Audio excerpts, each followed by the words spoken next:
कि सरकारी स्कूल में पढ़ने वाले बच्चे कामयाब नहीं होते। मम्मी ने जो भी अपने जेवर थे वो गिरवी रख दिए थे। लड़की ने 12th कर ली, बहुत है, अब घर पे बिठाओ, शादी कर दो। मेरे अंदर टैलेंट है, मेरे अंदर स्किल है, मैं हार्ड वर्किंग हूँ, बस कोई गाइड करने वाला मिल जाए। कोई शादी कर रहा है, एंगेजमेंट कर रहा है, तो मैं उससे खुद को दूर रखती थी कि नेक्स्ट टाइम के लिए मैंने बहुत मेहनत करी, अपनी पूरी जी जान लगा दी, उसमें अज्ञान में फेल हो गई और अब मुझे समझ नहीं आया कि मैं कहाँ गलत हूँ। मैं सीए बन गई, मैं पास हो गई और पता नहीं रोते हुए मैं कितनी बार ये चीज़ रिपीट कर रही थी। तो अगर आप लड़की हैं और आप ये सोचती हैं कि पढ़ना आपका बेकार जाने वाला है, आप स्कूल जाएंगी, कॉलेज जाएंगी, उससे कुछ नहीं होने वाला, तो ये आप बिल्कुल गलत सोच रहे हो। तो क्या आप एक लड़की हैं और आप पढ़ाई करते टाइम पर डीमोटिवेट होती हैं, आपको ये लगता है कि पढ़कर क्या करना है हमें, मतलब स्कूल कॉलेज जाकर क्या हो जाएगा, एंड में शादी तो करनी है, तो आप बिल्कुल गलत सोचती हैं। पढ़ाई आपके लाइफ में टर्निंग पॉइंट ला सकती है, जैसे मेरे लाइफ में लेकर आई है। हेलो एवरीवन, तो मैं अजफर हूँ और मैं एक चार्टर्ड अकाउंटेंट हूँ, सीए हूँ, और आज मैं आपको बताने वाली हूँ कि कैसे पढ़ाई ने मेरी लाइफ में एक टर्निंग पॉइंट लेकर आया। क्योंकि मैं जहाँ से उठकर आई हूँ वहाँ पर लड़कियों को पढ़ाने के लिए ज़्यादा सपोर्ट नहीं किया जाता है। उसके उलट मैंने कुछ ऐसा करके दिखाया जो मेरी लाइफ में एक टर्निंग पॉइंट साबित हुआ। तो उसी के बारे में आज के इस जोश टॉक्स आशा के माध्यम से मैं आपको अपनी जर्नी बताने वाली हूँ। तो चलिए शुरू करते हैं। तो मेरे मदर एंड फादर दोनों यूपी के एक छोटे से गांव से बिलोंग करते हैं। तो शादी के बाद वो दिल्ली में शिफ्ट हो गए थे। तो जब आपके पास कोई स्किल नहीं होती तो ऑब्वियसली आपको स्किल सीखनी पड़ती है, देन काम करना पड़ता है। तो जो भी उनको मिलता था वो उसमें काम करते थे और अपना गुजारा चलाते थे। क्योंकि घर में वो सबसे बड़े थे तो उनको अपनी पढ़ाई को बीच में ही छोड़ना पड़ा।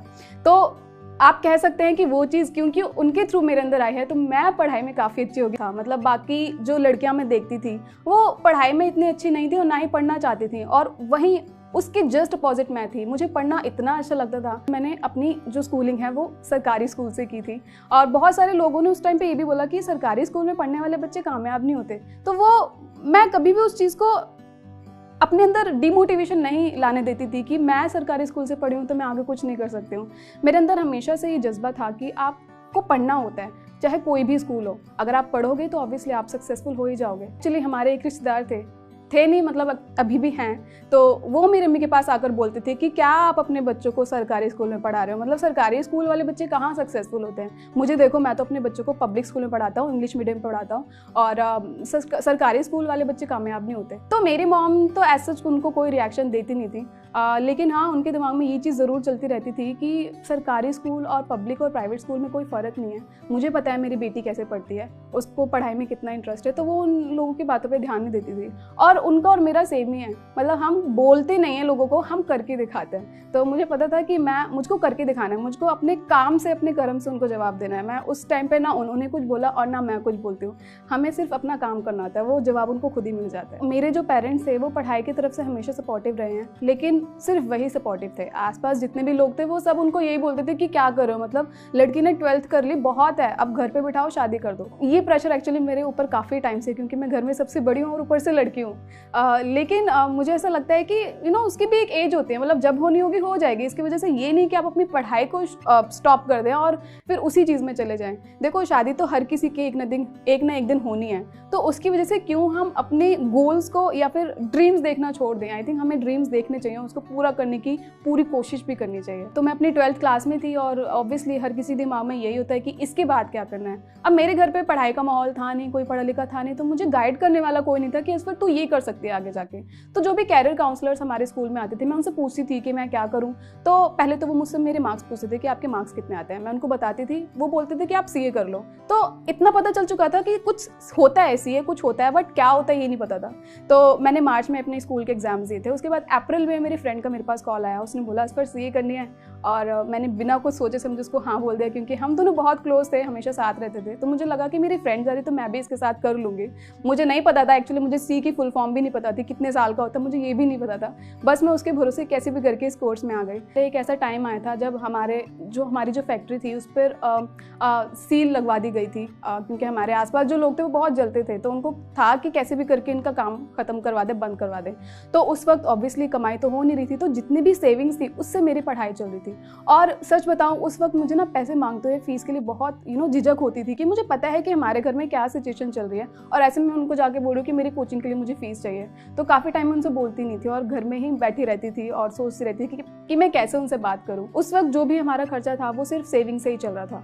जो भी हमारी पहले की सेविंग थी, मेरी मम्मी ने जो भी अपने जेवर थे वो गिरवी रख दिए थे, और पापा क्योंकि उनको घर पे खाली बैठने की आदत है नहीं, तो वो कुछ ना कुछ करते रहते थे। तो मतलब आप ये कह सकते हैं कि सिर्फ गुजारा चल रहा था, तो कुछ एक्स्ट्रा नहीं आ रहा होता था। और उसमें से मैं उनसे पैसे मांगने जाती थी कि मुझे कोचिंग की फ़ीस के लिए पैसे दो, तो मुझे बहुत ज़्यादा अजीब लगता था। काफ़ी बार मैं उनको बोलती ही नहीं थी, और इस वजह से मेरा सी के अटैम्प्ट लेट होते गए क्योंकि मैं कोचिंग ही नहीं ज्वाइन कर पा रही थी और घर पर रहकर मैं डीमोटिवेट फील करने लगी थी। सीए के इनिशियल जो लेवल्स थे, मतलब CPT and then C intermediate, मेरा आसानी से निकल गए थे। मुझे मेन दिक्कत आई सीए फाइनल में, जो कि हार्डेस्ट लेवल होता है ऑफ सीए कोर्स। तो इसमें मैंने टोटल 5 अटैम्प्ट्स दिए थे।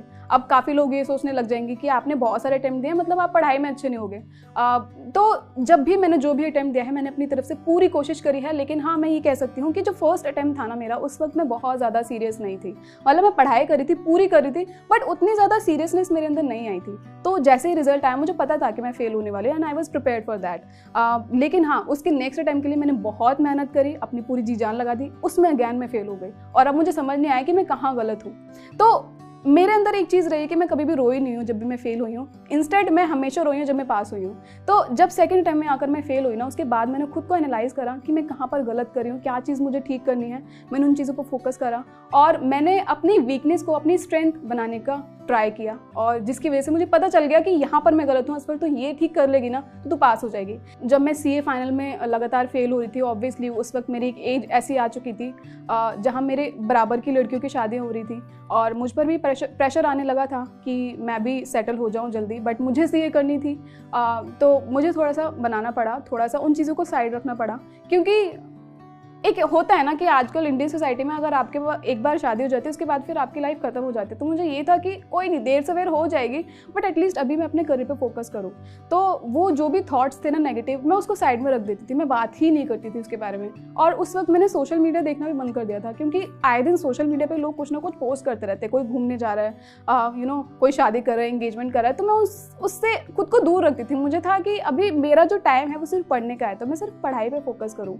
वो बात की चीज़ें हैं, वो बाद में हो जाएंगे। जो चीज़ जिस वक्त लिखी हुई है वो उस वक्त होनी है, तो उसकी टेंशन लेकर क्या फ़ायदा। एटलीस्ट मैं अपने करियर पे तो फोकस करूँ। मैंने सी इंटरमीडिएट के बाद, आपको पता ही होगा कि आपकी इंटर्नशिप या फिर आपका ये आर्टिकलशिप स्टार्ट होती है, तो आपको ऑफिस जाना होता है। जैसे आप नॉर्मली काम करते हैं वैसे काम करना होता है, लेकिन उस टाइम पर आपको सीए फाइनल की भी तैयारी करनी पड़ती है। तो मोस्टली जो स्टूडेंट्स हैं ना, वो सीए फाइनल की कोचिंग लेना स्टार्ट कर देते हैं, और जो कि होती हैं अर्ली मॉर्निंग्स, मतलब 6 बजे से आपकी कोचिंग स्टार्ट होती है। तो उस वक्त मेरी कोचिंग चल रही थी, ठंड का टाइम था, मैं सुबह 5 बजे अपने घर से निकलती थी कोचिंग के लिए। और जो भी उस वक्त लोग जग रहे होते थे वो सोचते थे कि ये क्या है, मतलब ये लड़की सुबह 5 बजे निकलती है, घर पे रात को 8 या 9 बजे आती है, तो पता नहीं क्या बाहर करने जाती है। ऐसा कौन सा ऑफिस है जो सुबह 6 बजे खुल जाता है। बट उनको नहीं पता था कि मैं कितनी ज़्यादा चीज़ें एक साथ मैनेज कर रही हूँ। और ये सिर्फ मेरी कहानी नहीं है, हर सीए स्टूडेंट की कहानी है। आपको इतना काम ही करना पड़ता है, और ऑब्वियसली इसी की वजह से आप सीए बन पाते हो। मैं बहुत शाय और इंट्रोवर्ट लड़की थी, तो मुझे पता होता था कि ये मुझे गाइडेंस दे सकती है, बट मैं बहुत शर्माती थी कि मुझे ये ना समझा रही, इसको तो कुछ भी नहीं आता। बट मुझे ऐसा लगता है कि कहीं ना कहीं वो भी एक रीज़न रहा है जो मेरी सीए जर्नी मुझे थोड़ा कंपैरेटिवली ज़्यादा टाइम लगा, कि अगर मैं अपने उस डर को, उस शाइनेस को ख़त्म करके मैं उनसे पूछ लेती तो शायद मैं जल्दी बन पाती। मैं अपने सीए फाइनल के लास्ट अटैम्प्ट की बात करती हूँ, तो मैंने लास्ट अटैम्प्ट के लिए बहुत मेहनत करी थी। मुझे पता था मैंने कितनी मेहनत करी थी, और लेकिन हमेशा कितनी भी आप मेहनत करो, उसके बावजूद भी आपको रिजल्ट वाले दिन खुद पर डाउट आता ही है कि मैं फेल ना हो जाऊँ। तो उस दिन भी ऐसे ही कुछ था, और हमारा रिजल्ट आना था 12 बजे, लेकिन वो आया शाम के 5 बजे। तब तक मैं थोड़ी डीमोटिवेट हो चुकी थी कि पता नहीं क्या होने वाला है। तो मैं उस वक्त अपना कुछ काम लेके बैठ गई थी, और जैसे ही मुझे व्हाट्सएप पे मैसेज आया कि इसका रिजल्ट आ गया, मैंने वैसे ही अपना फ़ोन उठाया, रिजल्ट चेक करना स्टार्ट किया। मेरी धड़कन इतनी ज़्यादा बढ़ी थी, आई कांट टेल यू। मुझे ऐसा लगा था अब तो आ रही है पार।